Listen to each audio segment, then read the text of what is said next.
الحمد لله رب العالمين والعاقبة للمتقين والصلاة والسلام على سيد الأنبياء والمرسلين وعلى آله وأصحابه وأزواجه وذرياته وأهل بيته وسائر الصالحين.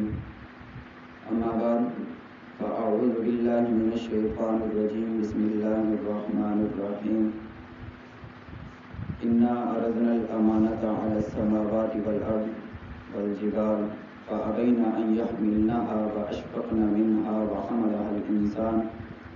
وقال الله تعالى في موضع آخر: إنا نحن نزلنا الذكر وإنا له لحافظون. وقال النبي صلى الله عليه وسلم: خيركم من تعلم القرآن وعلمه. وقال النبي صلى الله عليه وسلم: أشراف أمتي حملة القرآن. صدق الله وصدق رسوله النبي الكريم ونحن على ذلك لمن الشاهدين والشاكرين والحمد لله رب العالمين. اللہ رب العزت نے یہ کائنات بنائی، یہ کارخانہ سجایا اور یہ عالم بنایا. عالم بنانے کے بعد میرے رب نے آسمان اور زمین کے درمیان میں ایک دعویٰ پیش کیا. وہ دعویٰ کیا تھا؟ وہ دعویٰ یہی تھا جو زمین اور آسمان کو بنانے کے بعد ان دونوں کے درمیان میں پیش کیا گیا، کہ وہ دعویٰ تھا لا الہ الا اللہ، کہ اللہ کے سوا کوئی عبادت کے لائق نہیں، اللہ کے سوا کوئی معبود نہیں، اللہ کے سوا کوئی مسجود نہیں، اللہ کے سوا کوئی خالق مالک رازق نہیں، اللہ کے سوا کوئی مشکل کشا و حاجت روا نہیں. اب جیسے ہی میرے اللہ نے دعویٰ بڑا ہی پیارا پیش کیا، دعویٰ بڑا ہی اہم پیش کیا، دعویٰ بڑا ہی اونچا پیش کیا، تو اس دعوے کی گواہی بھی میرے اللہ نے اونچی پیش کی ہے. دعوے میں اگر توحید ہے، دعوے میں اگر الوہیت ہے، دعوے میں اگر وحدانیت ہے، تو پھر میرے اللہ نے گواہی کے اندر بھی وہ عظیم مرد کلندر گواہ پیش کیا جو 950 سال تک لوگوں کے دروازوں پر دستک دینے کے باوجود بھی توحید کا علم نیچے کرنے کے لیے تیار نہ ہوا. میرے رب نے دعویٰ کیا تو اس کے لیے گواہ بھی پیش کیے. گواہ بھی وہ پیش کیے کہ سیدنا آدم علیہ السلام سے لے کر حضرت عیسیٰ علیہ السلام تک آپ تمام پیغمبروں کی زندگیوں کا مطالعہ کریں گے. آپ کو اس دعوے کی دلیل بننے کے لیے، اس دعوے کی گواہی دینے کے لیے جناب آدم علیہ السلام تکلیفیں اٹھاتے ہوئے نظر آئیں گے. آپ کو اس دعوے کی خاطر جناب نوح علیہ السلام پتھر کھاتے ہوئے نظر آئیں گے. آپ کو ابراہیم علیہ السلام آگ میں گونجتے، اپنی بیوی بچوں کو مکہ چھوڑتے، وطن چھوڑتے اور اپنے بیٹے کا گلا کاٹتے ہوئے نظر آئیں گے. آپ کو موسیٰ علیہ السلام فرعون کے ظلم و تشدد کا نشانہ بنتے ہوئے نظر آئیں گے. آپ کو جناب ہارون، جناب یعقوب، جناب ادریس وقت کے ظالم و جابر حکومتوں کے سامنے ٹکراتے ہوئے نظر آئیں گے. آپ کو جناب عیسیٰ وقت کے دناؤں کے سامنے، وقت کے حقیروں کے سامنے مناظرہ کرتے ہوئے نظر آئیں گے. میں پیغمبروں کو جب حضرت آدم علیہ السلام سے لے کر حضرت عیسیٰ علیہ السلام تک ان تمام پیغمبروں کی زندگیوں کا جب آپ مطالعہ کریں گے تو آپ کو آدم سے لے کر حضرت عیسیٰ علیہ السلام تک تمام پیغمبر اس دعوے کی خاطر اپنا جان، اپنا مال، اپنا خون سب کچھ لٹانے کے لیے تیار نظر آئیں گے. میرے دوستو، جب حضرت آدم علیہ السلام سے لے کر حضرت عیسیٰ علیہ السلام تک تمام پیغمبروں کو اللہ رب العزت نے اس کائنات کے اندر جب بھیجا، سارے کے سارے پیغمبر اپنا مقصد پورا کرنے کے بعد، اپنی دعوت اپنی حدود تک پہنچانے کے بعد کامیاب و کامران ہو کر اس دنیا سے جب تشریف لے گئے، تو پھر آخر میں حضرت محمد عربی صلی اللہ علیہ وسلم کو اللہ رب العزت نے خاتم الانبیاء خاتم المرسلین بنا کر اس کائنات کے اندر لوگوں کی ہدایت کے لیے اس کائنات کے اندر مبعوث فرمایا. اس کائنات کے اندر مبعوث فرمانے کے بعد گویا میرے اللہ نے کہا ہوگا اے میرے محبوب میں نے دعویٰ کیا تھا لا الہ الا اللہ. اس کی گواہی حضرت آدم علیہ السلام سے لے کر حضرت عیسیٰ علیہ السلام تک تمام پیغمبروں کو اس کی گواہی کے طور پر بھیجا. اب میں نے آپ کو اس کائنات کے اندر بھیجا ہے اور میں نے جس طرح دعویٰ کیا لا الہ الا اللہ میں نے دعویٰ کیا اپنی توحید کا. اب تو نے جا کے دعویٰ کرنا ہے محمد الرسول اللہ. تو نے جا کے دعویٰ کرنا ہے اپنی رسالت کا. اور میں نے جب اپنی توحید پر میں نے جو دعویٰ کیا لا الہ الا اللہ اس کی توحید پر اس کے اوپر گواہ بھی پیش کیے. گواہی کے طور پر حضرت آدم علیہ السلام سے لے کر حضرت عیسیٰ علیہ السلام تک تمام پیغمبروں کو گواہی کے طور پر اس کائنات کے اندر بھیجا. لیکن اب تو نے جو دعویٰ کرنا ہے محمد الرسول اللہ تو نے بھی گواہی کے طور پر صحابہ کرام رضوان اللہ تعالی علیہم اجمعین جیسی جماعت کو تیار کرنا ہے جو آپ کی نبوت آپ کی رسالت آپ کی حقانیت آپ کی صداقت آپ کی عدالت پر گواہی دیں. جس طرح میں نے اپنی گواہی اپنے دعوے پر دعویٰ کیا لا الہ الا اللہ اس کے اوپر گواہ پیش کیے.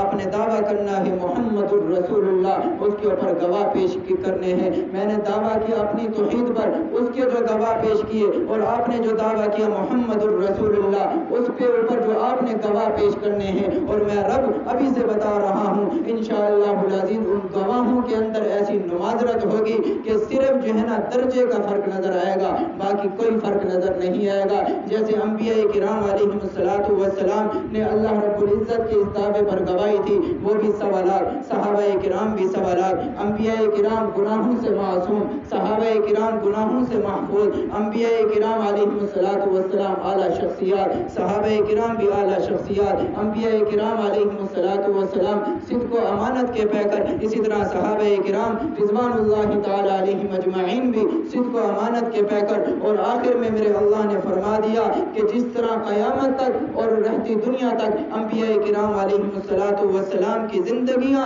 آپ کے لیے اور آپ کی امت کے لیے نمونہ ہوں گی اسی طرح آپ کی جو رسالت پہ گواہ صحابہ کرام رضوان اللہ تعالی علیہم اجمعین ہیں وہ بھی آپ کی امت کے لیے ایک نمونہ کے طور پر ہوں گے. جس طرح صحابہ کرام رضوان اللہ تعالی علیہم اجمعین کی زندگیوں کا آپ پڑھیں انہوں نے کس طرح گویا کہ انبیاء کرام علیہم السلام کی زندگیوں کا ایک عکس تھا بالکل اسی طرح اپنی زندگیاں گزارتے تھے. انبیاء کرام علیہم السلام نے اس دعوے کی خاطر تکلیفیں اٹھائی. حضرت موسیٰ علیہ السلام فرعون کے ظلم و تشدد کا نشانہ بنے. بالآخر اللہ رب العزت نے حضرت موسیٰ علیہ السلام کو فرعون کے ظلم و تشدد سے فرعون کے ظلم سے نجات دلائی. بالآخر فرعون کو پانی کے اندر غرق کیا. اسی طرح حضرت عیسیٰ علیہ السلام حضرت دانیال علیہ السلام بخت نصر بادشاہ کے ظلم و تشدد کا نشانہ بنے. اور اسی طرح حضرت زکریا علیہ السلام کو آرے سے چیرا گیا اس دعوے کی خاطر. جس طرح دعویٰ جس طرح اتنا اہم ہے اس کی گواہی بھی اتنی اہم ہے. دعوے کے اندر جتنی الوہیت ہے وحدانیت ہے اسی طرح گواہی کے اندر بھی ایسا ایمان ایسے اعلیٰ شخصیات اللہ رب العزت نے پیش کیے. اس دعوے کی گواہی کی خاطر انہوں نے اپنی جانوں کو نہیں دیکھا انہوں نے اپنے مالوں کو نہیں دیکھا انہوں نے اپنی اولادوں کو نہیں دیکھا بالکل بے عین ہی. اسی طرح صحابہ کرام رضوان اللہ تعالی علیہم اجمعین جیسی عظیم جماعت نے بھی آپ علیہ السلام کی نبوت کا جب اقرار کیا آپ علیہ السلام کے ہاتھ پر جب بیعت کی آپ علیہ السلام کا جب کلمہ پڑھا آپ علیہ السلام کی بات مانی آپ علیہ السلام کی نبوت کی تصدیق کی پھر اس طرح ایمان لے آئے. پھر ان کو جان مال عزت آبرو کی حفاظت کی ضرورت نہیں تھی. ان کو اگر حفاظت کی ضرورت تھی تو نبی علیہ السلام کی ذات کے تقدس کی نبی علیہ السلام کے دین کی. میرے اللہ نے انبیاء کرام علیہ السلام حضرت آدم علیہ السلام سے لے کر حضرت محمد عربی صلی اللہ علیہ وسلم تک تمام انبیاء کرام کا سلسلہ جب اختتام پذیر ہوا اس کے بعد اس سے پہلے بھی انبیاء کرام علیہ السلام کو وقت کے اعتبار سے معجزات دیے گئے. حضرت موسیٰ علیہ السلام کو جس طرح معجزہ دیا جادوگری کا دور تھا ان کو جادو کا معجزہ دیا. حضرت عیسیٰ علیہ السلام نبینے کو بینا کرتے تھے. اسی طرح دیگر انبیاء کرام علیہم السلام ان کو وقت کے اعتبار سے جس وقت میں جس چیز کی ضرورت ہوتی تھی اسی ضرورت کے اعتبار سے اللہ رب العزت نے معجزات سے نوازا۔ حضرت موسیٰ علیہ السلام کے دور میں جادو کی ضرورت تھی تو انبیاء کرام علیہم السلام کو حضرت موسیٰ علیہ السلام کو اسی طرز کا معجزہ دیا تاکہ ان کے جو جادو ہیں ان کا مقابلہ کر سکیں۔ اسی طرح آپ علیہ السلام کو جب اس کائنات کے اندر مبعوث فرمایا، آپ علیہ السلام کو اس کائنات کے اندر مبعوث فرمانے کے بعد تو عرب کے اندر یہ رواج تھا فصاحت و بلاغت، شعر و شاعری کا۔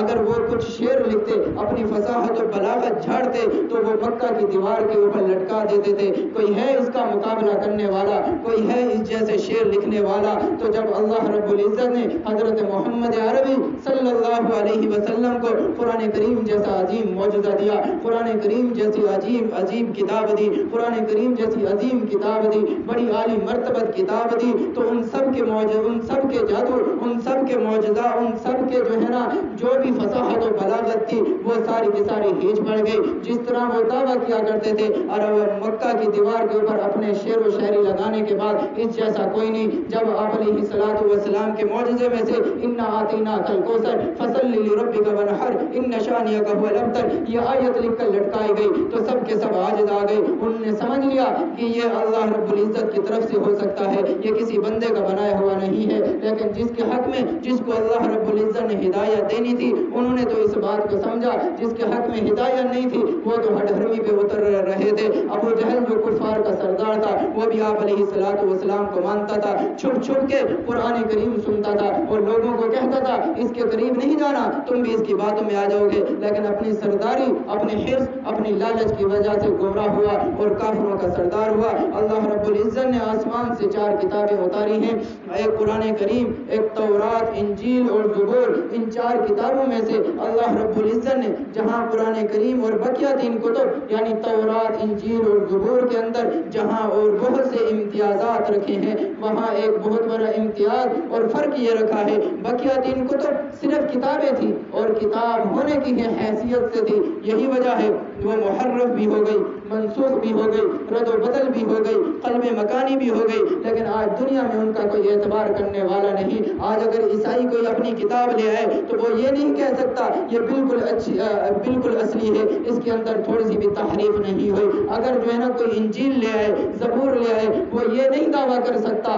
کہ اس کے اندر کوئی تحریف نہیں ہوئی، لیکن یہ قرآن کریم ہے جو اللہ کی کتاب بھی ہے اور اللہ کا کلام بھی ہے، اور میں کہا کرتا ہوں 1400 سال کا سفر کر کے آیا ہے، پھولوں پہ نہیں کانٹوں پہ چل کے آیا ہے، کبھی اپنوں کی کبھی اغیار کی سازشوں کا نشانہ بن کے آیا ہے۔ 1400 سال تو کیا 14 کروڑ سال بھی گزر جائیں، قرآن کریم کے شباب، قرآن کریم کی جوانی، قرآن کریم کے حروفات، قرآن کریم کے الفاظ، قرآن کریم کے رکوعات، قرآن کریم کی صورتیں، قرآن کریم کے سپارے، قرآن کریم کی فصاحت و بلاغت میں اثر و فرق نہیں آ سکتا۔ یہ آج بھی ویسا ہی جوان ہے، یہ آج بھی ویسا ہی پر اثر ہے جیسا کہ نبی علیہ السلام کے زمانے کے اندر آپ علیہ السلام کے قلب اطر پر اترتے وقت پر شباب بھی تھا، پر اثر بھی تھا۔ حضرت شیخ سعدی رحمت اللہ تعالی علیہ بہت بڑے بزرگ گزرے ہیں، انہوں نے فارسی کے اندر بہت ساری کتب لکھی ہیں، جن میں سے ایک کتاب گلستان سعدی جو ہمیں متوسطہ کے سال میں مدارس کے اندر درس نظامی میں پڑھائی جاتی ہے، انہوں نے اس کے اندر یہ تذکرہ ذکر کیا ہے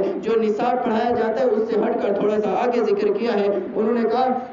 انہوں نے یہ واقعہ ذکر کیا، ان کے پاس کچھ نوجوان آئے، انہوں نے آ کر کہا حضرت آپ کا دعویٰ یہ ہے کہ یہی قرآن جس کی آپ بھی تلاوت کرتے ہیں ہم بھی تلاوت کرتے ہیں، یہی وہ قرآن ہے جو صحابہ کرام رضوان اللہ تعالی علیہم اجمعین کی زندگیوں میں موجود تھا۔ صحابہ کرام رضوان اللہ تعالی علیہم اجمعین بھی اسی قرآن کی تلاوت کرتے تھے، اسی قرآن کو پڑھتے تھے، اسی قرآن کو سیکھتے تھے، اسی قرآن کو سکھاتے تھے، لیکن دکھنے میں یہ آیا ہے، کتب میں پڑھنے میں یہ آیا ہے، علماء سے سننے میں یہ آیا ہے، اپنے بڑوں سے بزرگوں سے سننے میں یہ آیا ہے کہ صحابہ کرام رضوان اللہ تعالی علیہم اجمعین نے اس قرآن کریم کو پڑھا، اس کا نتیجہ تو یہ نکلا کہ جنگل کے درندے ان کی غلامی کیا کرتے تھے۔ صحابہ کرام نے اس قرآن کو پڑھا تو اس کا نتیجہ تو یہ نکلا دریائے نیل ان کی غلامی کیا کرتا تھا۔ صحابہ کرام نے اس قرآن کو پڑھا، اس کا نتیجہ تو یہ نکلا کانپتی ہوئی زمین ان کے حکم سے رک جایا کرتی تھی، آندیاں ان کے حکم سے رک جایا کرتی تھی، شیر ان کے قدموں میں آ کر بیٹھ جایا کرتے تھے۔ لیکن آج اگر آپ کا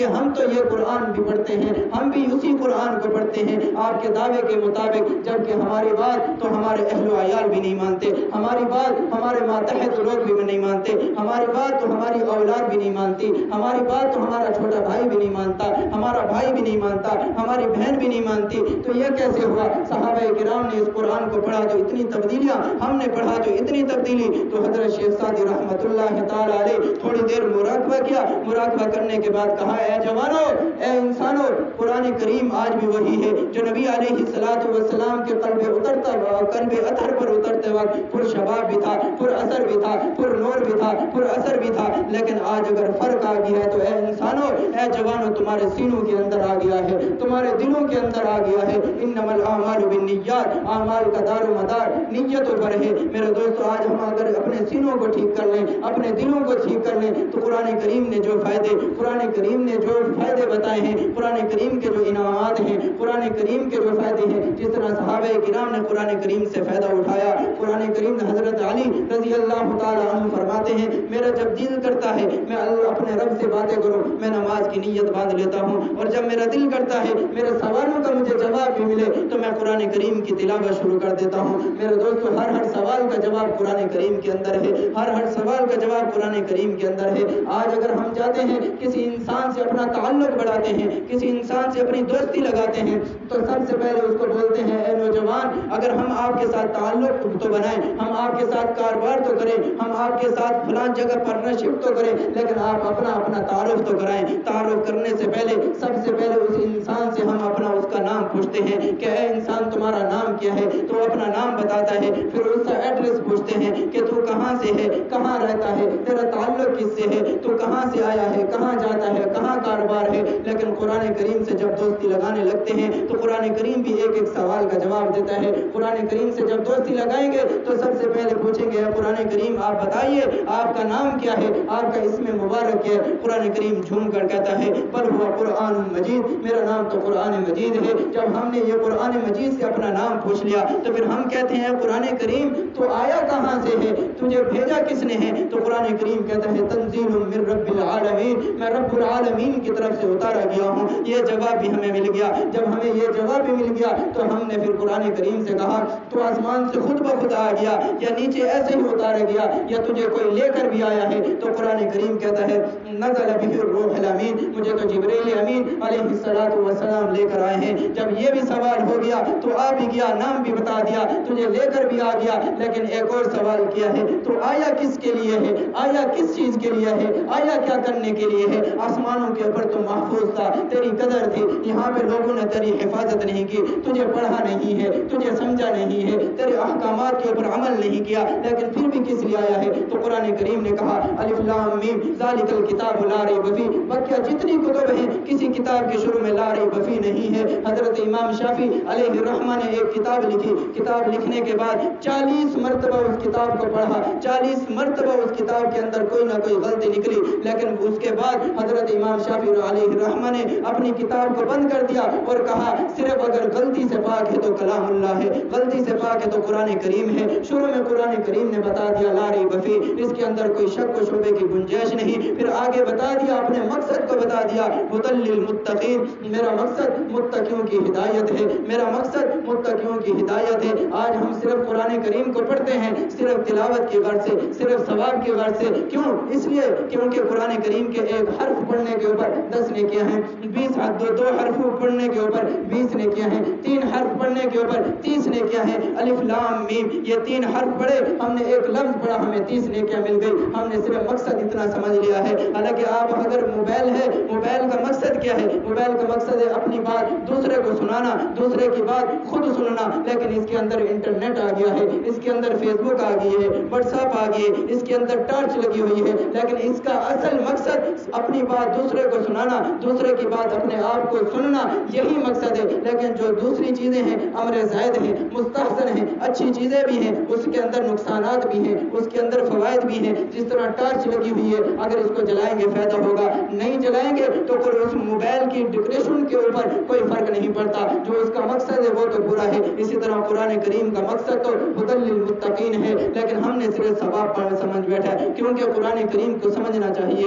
قرآن کریم کے مفاہیم کو سمجھنا چاہیے، قرآن کریم کے مفاہیم کو سمجھ کر اس کے اوپر عمل کرنا چاہیے، قرآن کریم کے تراجم کو پڑھ کر، اس کی تفسیروں کو پڑھ کر، آپ علیہ الصلوۃ والسلام کی احادیث کے ذریعے سے اس کی رہنمائی لے کر قرآن کریم کو سمجھنا چاہیے۔ قرآن کریم کو سمجھنے کے لیے علماء کے پاس جانا پڑے گا، صلحاء کے پاس جانا پڑے گا، مدارس کا رخ کرنا پڑے گا۔ اب ہمارا ذہن یہ بنا ہوا ہے کہ ہماری عمریں تو بڑی ہو گئی ہیں، ہم قرآن کریم کو کس طرح سیکھیں گے، قرآن کریم کو کس طرح سمجھیں گے؟ تو میرا ایک سوال ہے، حضرت محمد عربی صلی اللہ علیہ وسلم نے جب نبوت کا دعویٰ کیا، نبوت کا دعویٰ کرنے کے بعد صحابہ کرام رضوان اللہ تعالی علیہم اجمعین جیسی عظیم جماعت کو انہوں نے قرآن پڑھایا، انہوں نے دین سکھایا، انہوں نے حدیث مبارکہ سکھائی، انہوں نے سارا کا سارا دین، سارے معاملات سکھائے، معاشرہ سکھائی، رہن سہن سکھایا، پڑوسیوں کے حقوق بتائے، والدین کے حقوق بتائے، اولاد کے حقوق بتائے۔ لیکن بتاؤ وہ کیا بچے تھے؟ حضرت محمد عربی صلی اللہ علیہ وسلم نے سب سے پہلا مدرسہ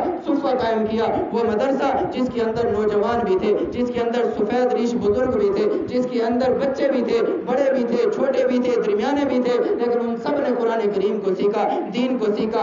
آج ہمارا یہ ذہن بنا ہوا ہے صرف بچے سیکھ سکتے ہیں، یہ ذہن ہمارا غلط ہے، بڑے بھی سیکھ سکتے ہیں۔ ایک اور جواب دیا حضرت شیخ سعدی رحمۃ اللہ تعالی علیہ نے، پہلا جواب کیا دیا؟ ہمارے دلوں کے اندر فرق آ گیا ہے، ہمارے سینوں کے اندر فرق آ گیا ہے۔ ایک اور جواب دیا کہ رہتی دنیا تک کے اعتراضات ختم کر دیے۔ حضرت شیخ سعدی رحمۃ اللہ تعالی علیہ نے بتایا، بارہ کے در لطافت تبعش خلاف نیز، باراں کے در لطافت تبعش خلاف نیز، در باغ لالا رویت و در شور بوم خط۔ حضرت نے فرمایا کہ آسمان سے برسنے والی بارش کے رنگ میں کوئی فرق نہیں۔ کبھی آپ نے نہیں دیکھا ہوگا بارش کا قطرہ جو کراچی کے اندر گرا ہے اس کا نیلا رنگ ہو، یا اس کا ذائقہ میٹھا ہو، اس کا ذائقہ کڑوا ہو، اور احمد پور کے اندر جو بارش کا قطرہ گرا ہے اس کا رنگ پیلا ہو، اس کا ذائقہ کڑوا ہو، اس کا ذائقہ پیلا ہو، یا اس کا ذائقہ کچھ اور ہو۔ لاہور کے اندر بھی اسی رنگ کا قطرہ گرتا ہے، احمد پور کے اندر بھی اسی رنگ کا قطرہ گرتا ہے، کراچی کے اندر بھی اسی رنگ کا قطرہ گرتا ہے، لیکن یہی بارش کا قطرہ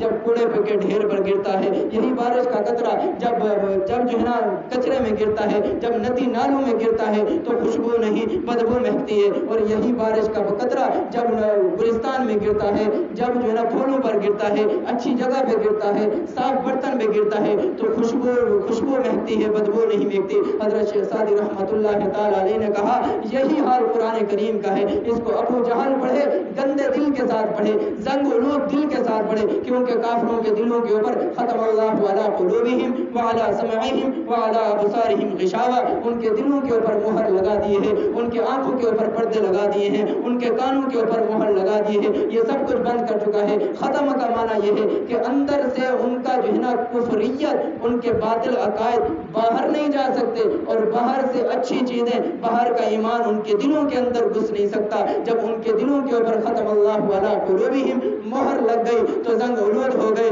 تو گندے دل ابو جہل پڑھے تو زندیق بنتا ہے، اس کو صاف دل والا حضرت صدیق اکبر پڑھے تو صدیق بنتا ہے۔ میرے دوستو یہ فرق ہے۔ آج اگر ہم قرآن کریم کو سمجھیں گے، قرآن کریم کو اپنی اولادوں کو پڑھیں گے، اپنی اولادی کی تربیت بھی ہماری ذمہ داری ہے۔ کل کو اگر بڑی ہو کے ہماری اولاد ہمارا احترام نہیں کرتی، ہمارے مرنے سے پہلے ہم اپنی جائیداد کا جو ہے نا وصول کرتی ہے، ہمارے مرنے سے پہلے ہمیں مارنے کی کوشش کرتی ہے، ہمارے مرنے سے پہلے ہماری بے ادبی پہ ٹھہر جاتی ہے، ہمارے مرنے سے پہلے ہمیں وہ دکھ دیتی ہے، پھر ہر انسان سوچتا ہے کاش میں اپنی اولاد کی اچھی تربیت کر لیتا، کاش میں اپنی اولاد کو اچھی جگہ تعلیم دے دیتا، کاش میں اپنی اولاد کو ایک مدرسے کے اندر داخل کر لیتا جو دنیا بھی سکھاتا آخرت بھی سکھاتا۔ آج یہ دنیا کے علوم، اس کا کوئی انکار نہیں ہے، دنیا کی ضرورت ہے، لیکن اس کو دنیا کی صرف ضرورت سمجھنی چاہیے، لیکن آخرت کے لیے بھی کوئی منبع چھوڑنا چاہیے، آخرت کے لیے بھی کوئی مواد چھوڑنا چاہیے۔ یوم یفر المرء من اخیہ و امہ و ابیہ و صاحبتہ و بنیہ لکل امرئ منہم یومئذ شأن یغنیہ۔ آخرت کے اندر بھائی بھائی کا نہیں، بیٹا باپ کا نہیں، باپ بیٹے کا نہیں، بہن ماں کی نہیں، بہن بہن کی نہیں، ماں بیٹی کی نہیں، کوئی کسی کا نہیں ہوگا۔ ایک ایک نیکی کی وجہ سے دوسروں کی طرف دوڑیں گے،